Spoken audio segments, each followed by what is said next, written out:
Hello, new video, new position. We have the endgame here, and we have some tension on the f-file. How to resolve this? White to move. You can pause the video if you want. Do you take on f8? Do you support the rook? Something else? The knight on d7 is quite busy right now, defending f8 and e5, and also some jumps like knight c5. So when you have that in mind, first thing that comes to mind is either knight c5 check or knight captures e5.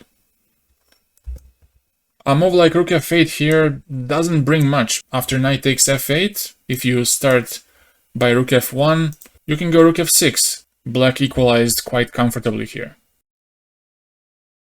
A one check like knight c5 doesn't do much.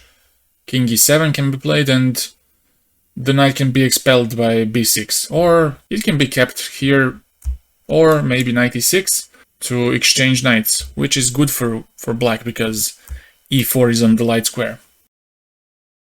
Rook f8 is nothing for white. A move like this could potentially pose problems in case black takes on f5.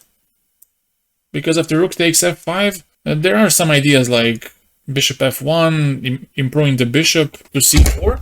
But even this is not such a huge issue, because if white wants to improve his bishop, he needs first to get his king to e3. But even then, the knight has to move from d3 to, let's say, b2. And then it gives some space for black to attack with knight c5 and knight f6, targeting e4. So it's not very simple how white can improve this. But I prefer one move that immediately makes the tension disappear on the f-file. And can you find this move? The move is rook h f6. And after this move, you cannot take on h5 because you lose a piece. If you don't do it, well, f5 is attacked 3 times, defended only twice. White has to take on f6, rook takes, and now there's no pressure on the f-file anymore.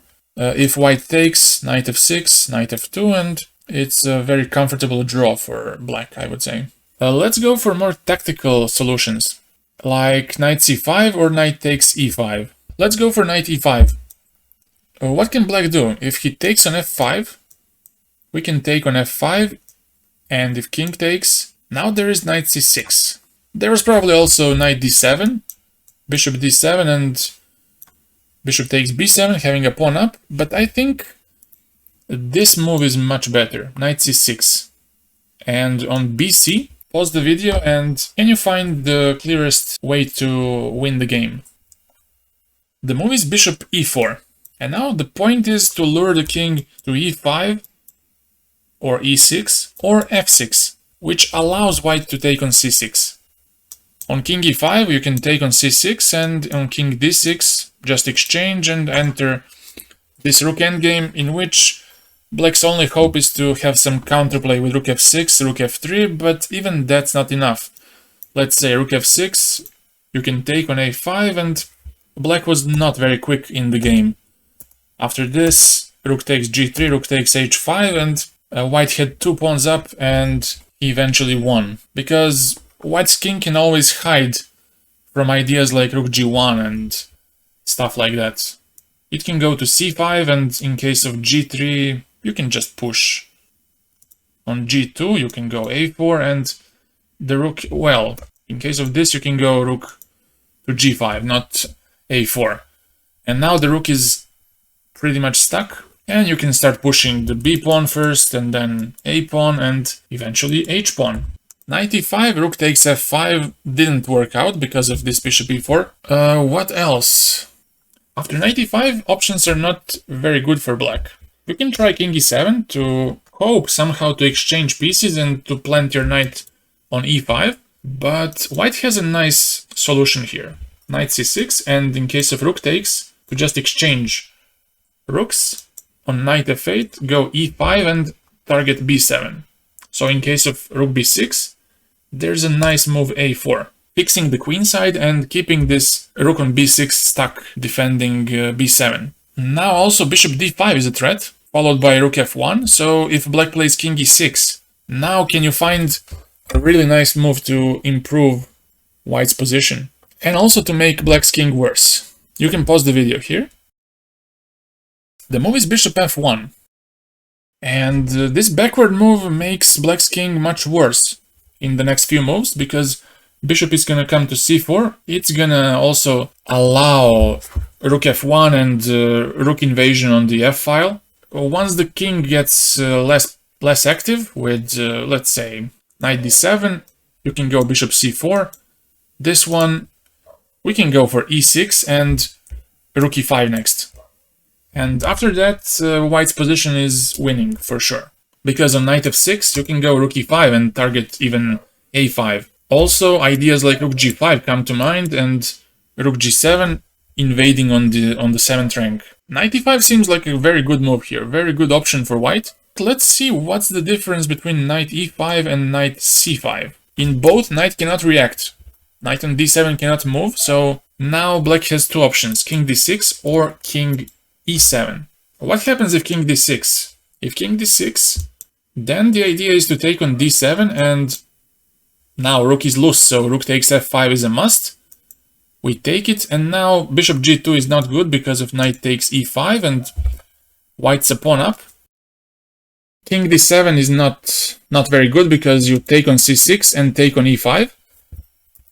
So the only thing left is bishop takes d7, targeting f5, and in this case rook f1 can be played by white. Now we have two threats, bishop takes b7 and pushing the pawn. If you try to play b6 to keep your pawn alive, then f6 is quite dangerous, because now the bishop comes to e4, and when the rook has to step up by helping against the f-pawn by rook h8, rook f8, now there is also option of bishop g6, targeting the h5 pawn. In the meanwhile, of course, you can improve your king, getting it to e3 or maybe even e4 after bishop g6. And this position looks very bad for black. So king d6 doesn't promise that much. After this ef5, bishop d7, rook f1, what happens if rook f6? That seems like a very reasonable choice. But now white can take on b7, and in case of bishop f5, you can just go king d2 and threaten to go bishop e4. Because every single pawn endgame in this position is winning for white, due to having a potential outside passed pawn. After bishop b7, if you try to exchange rooks with black, white should be okay with that, because his king will get to e3, he's gonna get bishop e4 in, and he's going to put some pressure on the h5 pawn, which is a main target for white's bishop. So king d6 is not promising too much. It's not bad as in case of knight e5, but still white has good chances to play for a win against king d6. What's happening on king e7? It seems like black is just losing a pawn after knight d7, bishop takes, and rook takes e5. But black has a very good defensive resource here because of this threat, rook f2, which buys him some time to recover. He has rook e6. And now the point is, after rook e6, king e6, white has to deal first with rook takes f2, losing the bishop. So if he goes rook e2, we go king e5, and now white's a pawn up, but it's not very simple to convert this pawn. The king is blocking the e-pawn, making the bishop on g2 look very bad. If the bishop moves from g2 in some way, let's say like this, king goes to e1, bishop to f1, white has to deal with rook f3 as a counterplay against g3 pawn. So things are not very simple here for white to exploit this extra pawn, because the king is very active for black, and also because all of these counterplays I mentioned before. So king e7 was quite surprising resource here, giving up a pawn. That's why knight c5 is worse than knight e5. Knight e5 was by far the best move here, and it allowed white to win the game. So let's recap quickly. We covered the rook f8, knight f8, which was not too much. Black has a very good defense here. He's gonna compete for the f-file by rook f6, and it's not gonna be too much for white. Also, on rook ef1, we had rook hf6, a very nice move that keeps the tension and forces white to exchange on the f-file, which makes the position equal. Also, we had moves like knight c5, knight e5, more tactical moves. And knight c5 would have worked in case of king d6, which gives white some edge after knight d7 and this. After which bishop takes d7, rook f1. We have a very dangerous passed pawn. In case of blocking this pawn, we can take on b7 and have a very pleasant endgame. And the main move and the best move is knight takes e5. After which black was in big trouble, because if you take on f5, we have this, knight c6, bc, and now bishop e4. And black is forced to interfere with the rook to f6 or e6, e5, whatever. If king f6, there's bishop c6, and on knight e5, just bishop d5. There's little counterplay for black. White's gonna play rook f1, rook f5, trying to paralyze black, to not have any counterplay, because after the rook comes to f5, he's gonna have a job of protecting h5, falling apart. And that was it. See you soon with a new position. Bye. If you have any questions, please let me know in the comment section.